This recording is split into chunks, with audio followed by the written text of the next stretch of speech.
स्वागत है दोस्तों आपका अपने YouTube चैनल SHM पाठशाला पर। आज हम लोग देखेंगे criteria for similarity of two triangles. मतलब जो ट्रायंगल की समरूपता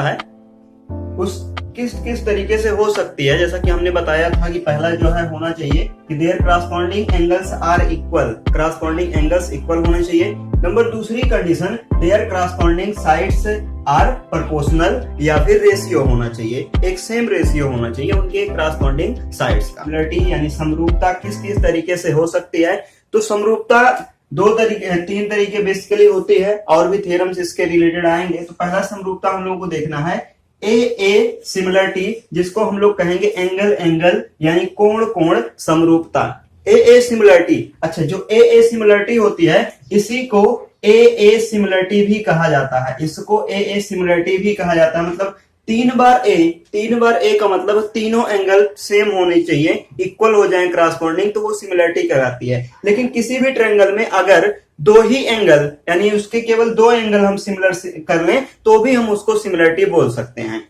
नंबर दूसरी बात यस सिमिलरिटी, साइड समरूपता यानी भुजा समरूपता। इसके लिए क्या है कि करस्पॉन्डिंग, जैसा कि यहाँ पर लिखा गया है, करस्पॉन्डिंग साइड्स का कैसा होना चाहिए, प्रोपोर्शनल होना चाहिए, उसका जो अनुपात है वह समान अनुपात में होना चाहिए। तो यहाँ पर हम लोग इस चीज को भी समझेंगे। और एस सिमिलरिटी मतलब किसी भी ट्रायंगल के दो साइड का जो प्रोपोर्शनल रेशियो है वो समान हो जाए और एक एंगल उनमें समान हो जाए, तब भी वो सिमिलर होंगे। तो आइए सबसे पहले हम लोग देखते हैं इसके ए सिमिलरिटी के बारे में, यानी एंगल कोण समरूपता के बारे में देखते हैं। तो ये थ्योरम नंबर हमारा आज का फर्स्ट होगा। चलिए, दिया हुआ है थ्योरम में ए सिमिलरिटी यानी कोण समरूपता थ्योरम क्या है कि if in two triangles corresponding angles are equal then their corresponding sides are the same ratio, hence two triangles are similar. इस चीज को हिंदी में भी दिख रहा होगा, ये थ्योरम है। इस थ्योरम को आपको रट्टा मारना है, यानी इसको अच्छी तरीके से लाइन टू लाइन याद कर लीजिए, क्योंकि एग्जाम में ये पूछा जाएगा, प्रूफमेंट भी आ सकता है। तो हम लोग यहाँ पर सबसे पहले देख रहे हैं कि दिया हुआ क्या, हमको दिया हुआ है दो ट्रायंगल, जिसमें ABC एक ट्रायंगल और दूसरा ट्रायंगल है DEF।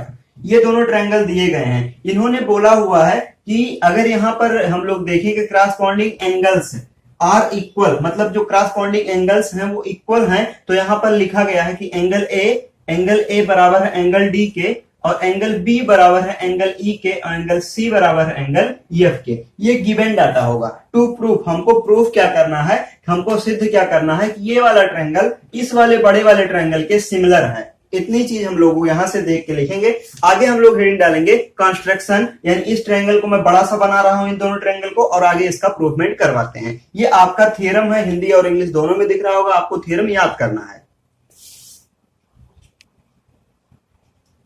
चलिए, यहां पर हमने कंस्ट्रक्शन में लिख लिया, हमने इस वाले फिगर को यहां पर बना लिया, तो ये थोड़ा सा बड़ा फिगर बनाए हैं। कंस्ट्रक्शन में क्या करना है, यानी इसको हम लोग हिंदी में कहते हैं रचना। ये रचना है हमारा, ये और रचना हो गया कंस्ट्रक्शन का। हमने क्या किया कि कट कर लिया डीपी इक्वल टू AB, यानी AB जो यहाँ पर साइड है इस ट्रायंगल के, इस साइड के बराबर इसमें एक साइड कट कर लिया। यहां से एक पॉइंट कट कर लिया P, जिसमें ये हमने कट किया कि जो DP आया है, यानी ये जो डिस्टेंस है या इस वाले साइड के बराबर है, ऐसा हमने यहाँ पर कट किया। दूसरे तरफ हमने AC के बराबर, यानी जो ये वाली साइड है AC, इसके बराबर हमने DQ कट किया। तो D के साइड में यहाँ पर हमने एक पॉइंट लगा दिया Q, और ये DQ जो डिस्टेंस हमको यहाँ से यहाँ तक ये डिस्टेंस जो हमको मिला हुआ है, ये पूरा डिस्टेंस इस साइड के बराबर है। ऐसा हमने कंस्ट्रक्शन किया, ऐसा हमने रचना कर लिया। आगे हमने क्या किया कि ज्वाइन कर दिया P और Q को ज्वाइन कर दिया, यानी हमने इसको P और Q को मिला दिया। हिंदी में लिखेंगे P और Q को मिलाया। ठीक है, अब हम लोग बात करते हैं इसके प्रूफ की। तो इसके प्रूफ में हम लोग लिखेंगे यहाँ पर ये प्रूफ में हम लिख रहे हैं इन ट्रायंगल, कौन से triangle, in triangle ABC and triangle, कौन सा ट्रायंगल, ये बड़ा वाला ट्रायंगल, इस वाले ट्रायंगल में DPQ में, तो DP और ये Q में, इन दोनों ट्रायंगल में हम लोग को क्या करना है, DPQ यानी इस वाले ट्रायंगल में और ये छोटा वाला ट्रायंगल, मतलब ये दोनों ट्रायंगल में, इन दोनों ट्रायंगल में हम लोग क्या क्या चीजें दिखा रहे हैं, इस चीज को समझना है कि AB ए बी बराबर है, ये वाली साइड बराबर है किसके बराबर है, डीपी के।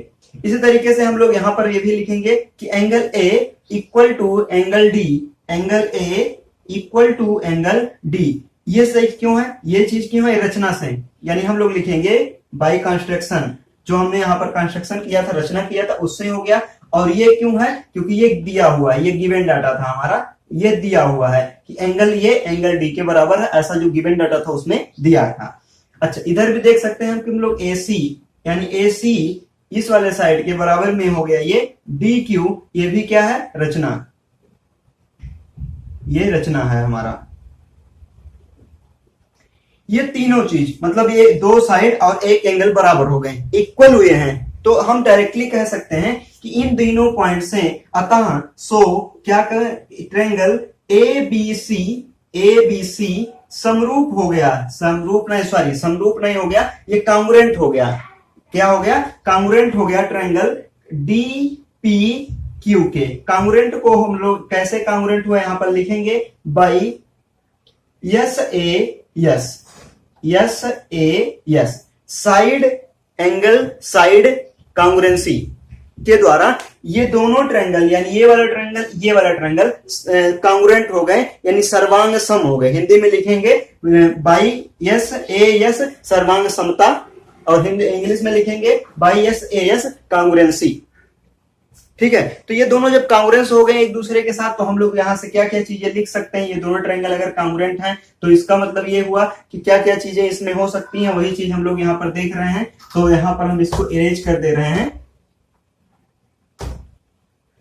दोनों ट्रायंगल आपस में कांग्रुएंट हो गए। यहां पर ये पॉइंट ए था, ये जो है ए था ये वाला, तो यहां से हम लोग आसानी से कह सकते हैं, क्या कह सकते हैं इसमें, कि जो एंगल बी है वो एंगल पी के बराबर होगा। यानी हम यहां से कह सकते हैं कि जो एंगल बी है ये वाला एंगल इस एंगल पी के बराबर होगा।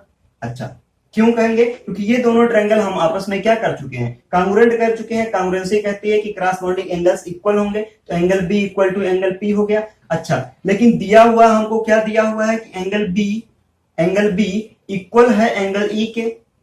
दिया हुआ डाटा क्या है, गिवन डाटा में हमने क्या देखा था कि दिया हुआ था कि एंगल बी एंगल ई के इक्वल है।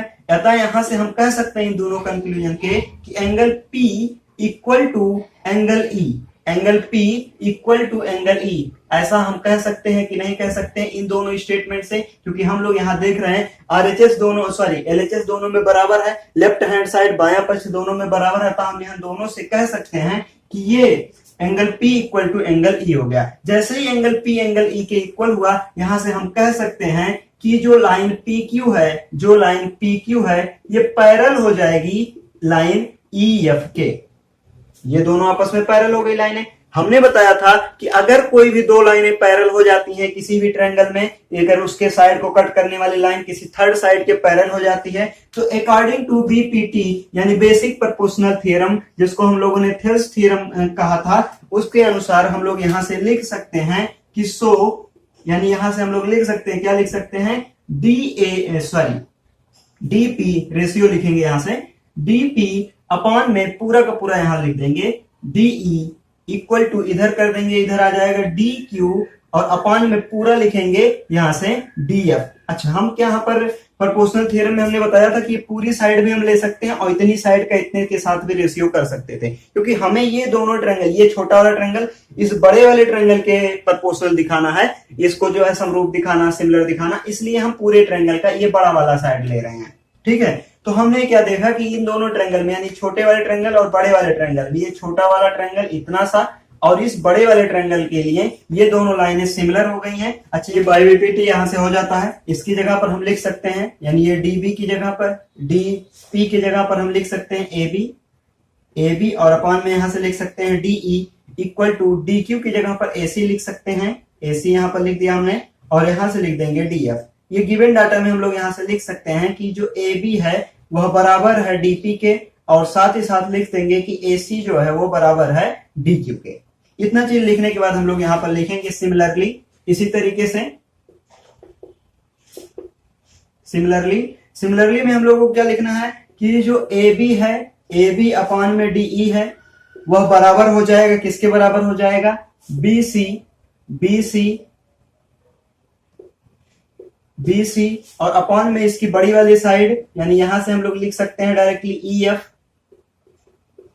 एफ, ये बी सी का रेशियो जो है ई एफ के साथ हो सकता है। जैसे हमने इस वाले साइड को लिया तो हम इस साइड से, यानी यहां से हमने एक पैरेलल लाइन खींचा होता है, यानी जस्ट अपोजिट करके, तो सिमिलरली हम इसका रेशियो भी फाइंड कर सकते थे। अच्छा, ये जो आया हुआ है इसको हमने समीकरण नंबर 1 मान लिया, इक्वेशन नंबर फर्स्ट, और इसको इक्वेशन नंबर सेकंड मान लिया। तो हम लिखेंगे by equation first and second. तो हम लोग देख रहे हैं कि ये चीजें इसके बराबर है, इसका मतलब ये तीनों आपस में बराबर हो जाएंगी। तो हम लोग लिखेंगे सिमिलरली, क्या लिखेंगे सिमिलरली में, इसको मैं भी इरेज कर दे रहा हूं। यहां से हम लोग लिख सकते हैं कि जो ए बी है वह डीई के रेशियो, और साथ ही साथ बी सी अपॉन में ई एफ का रेशियो, और साथ ही साथ ए सी और अपॉन में डी एफ का रेशियो, यानी इसका रेशियो इस वाले साइड के साथ, इसका रेशियो इस वाले साइड के साथ, इस वाले साइड का रेशियो इस वाले साइड के साथ आ चुका है। अच्छा, उन्होंने दिया है, क्या दिया है उन्होंने दे रखा है कि angle A equal to angle D के है, ऐसा उन्होंने दिया है। और क्या दिया है, angle B equal to angle E के है, और क्या दिया है, angle C equal to angle F, ऐसा दे रखा है। यहां से हम लोग कह सकते हैं कि ये बराबर आ चुका है, एंगल भी प्रोपोर्शनल हो चुके हैं। तो हम यहां से डायरेक्टली कह सकते हैं कि सो दैट, या हेंस लिख देते हैं, hence triangle A B C similar triangle, दूसरा वाला ट्रायंगल डी ई एफ। इतनी सी बात हम लोगों को यहाँ पर सिमिलरिटी में दिखानी थी। तो ये हम लोगों का सिमिलरिटी प्रूफ हो चुका है।